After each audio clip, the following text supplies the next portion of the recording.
real, and I've spent 40 years of my life focused on that. But then the second lesson I think might even be more important, and that is the art of fulfillment. Because if you're successful but you're not fulfilled, that's the ultimate failure. You know, we saw Robin Williams, who we both knew, beautiful soul. I travel around the world this year asking everybody, how many of you love, how many people in this room love, not like, love Robin Williams, right? You love them. Look at this. It's 99% of the room. There's only 1% jerks that don't like him in this room. Just kidding. But here's this man who was the ultimate achiever. He created his own TV show. He became #1. He then said, I want a beautiful family. He wanted more money than he could spend. Then he said, I want to make movies. Then I want to win an Academy Award for not being funny. He did all of it. And he hung himself. Yeah. And it's a disaster because you think about hundreds of millions of people loved him, but worse, his family. Yeah. And I know no one here is going to hang themselves, but here's a man that made everybody happy but himself. That's the ultimate failure. It's like when you get on the airline, the first thing they say to you is, if there's a problem, the air mask comes down and put it on your child. No. They say put it on yourself, or sounds selfish, but if you don't take care of yourself, you can't take care of your kids, you can't take care of the other people. So I think the art of fulfillment is really critical. So what is the science? Break it down for me. I mean, you just did some wonderful interventions on members of our audience. Well, just open it. Open. Usually it's hours of work, which I've seen you do. But there is a series of tactics that you offer us. Yes. I think really the science of achievement is to understand that there are specific rules of the game around areas. Like if you want to build wealth, I went and interviewed the 50 smartest people on the planet, the Warren Buffetts, the Ray Daly's, the Carl Icahns, and said, what are their rules? Because if you sow the same seeds, regardless of your age, your color, your background, your gender, you'll get the same rewards. So when I'm looking to help somebody, I'm really looking to see who can I model. There's 3 steps. All of you in this room, think if you would, if you're at home, what's something in your life today that once was a dream or goal and maybe seemed impossible when you first thought about it? How many can think of something like that? I'm curious. Good. How did you achieve it? Because the best way to learn how to achieve is model what you've done at your best. And if this seemed impossible, how'd you do it? I'll tell you 3 steps, most basic things everybody does. First, you become obsessed about it. You become so focused. Who can remember thinking about this constantly? Can you remember that? Yeah. And so what happens is wherever focus goes, energy flows. And it gives you the energy to follow through. But the second step really is taking massive action. If you've got the energy and you go, I don't know where to start, throw a rock and where that drops, start there. Talk like the next person. Just take massive action and keep changing.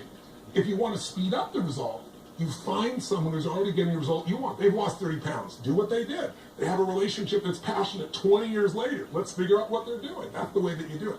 And then the third thing is if you really know what you want and you're obsessed by it, you've got all this energy and drive and you're taking massive action, you're changing your approach, you're doing what works, the third thing we need is grace. Grace. Grace. Some people call it luck. Some people call it God or grace. And I really believe that the more you focus on the grace in your life, the more you have. Like if you do the first 2 steps, grace tends to show up when you do your part. But I think we're all living in a world where we drive on streets we didn't have to pave. We read books that we didn't have to write. We go to an internet we didn't create, and those answers are there. We are blessed. And the more you know you're blessed, the more alive you are, the more fear disappears and faith shows up, and then you find yourself taking action, and you truly become unshakable. Let me go to the art of fulfillment. Yes. It really changed my life when I realized that I was really good at the science of achievement. Yes. But I really hadn't worked on the art of fulfillment. It just wasn't where my mind was. Me too. Yeah. Me too. And I've bet a lot of folks can join us. You make the point that the best way to really fulfill yourself is to give and grow. That's correct. I phrase it the opposite way, grow and give. Yes. The reason is happiness can be found in one word, progress. I mean, I'm sure you've always, who's ever achieved a goal and after you achieved it, you went, is this all there is? Who's had this experience, right? It's the worst thing. It's worse than failing because if you fail, most of us will persist and find a way. But if you succeed and you're unhappy, you're basically technically screwed. Technically. That's a technical term. Scientifically term.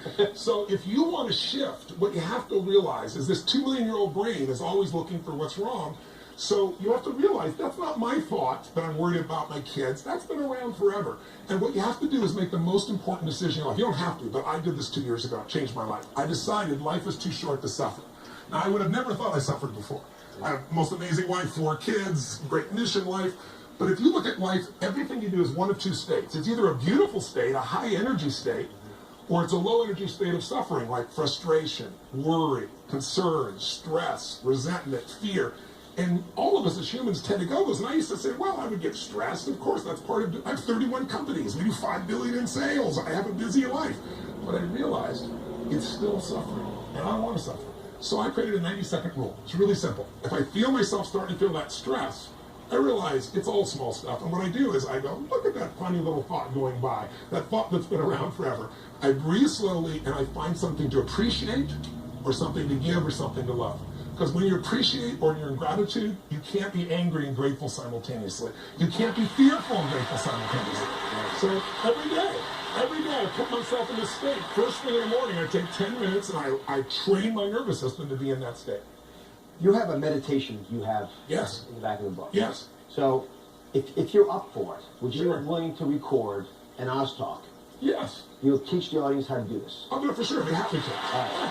So 2 minute meditation, really easy. 2 minutes. the new book is called Unshakable, Your Financial Freedom Playbook. It is absolutely fabulously done. If you don't understand money, read this because you'll stop being fearful of it. And when you're home, go to DrOz.com right now. Sign up for my newsletter. It's free, and you'll win a chance to win a copy. Now, you gave 2 of these books to lucky members of the audience. Yes. But I see I'll 198. give them to everybody. Everybody? Will you sign them? He's going to sign if you all go home with it. You should check out the Oz Talk on our YouTube page. Thank you, my friend. Love you. I love you so much.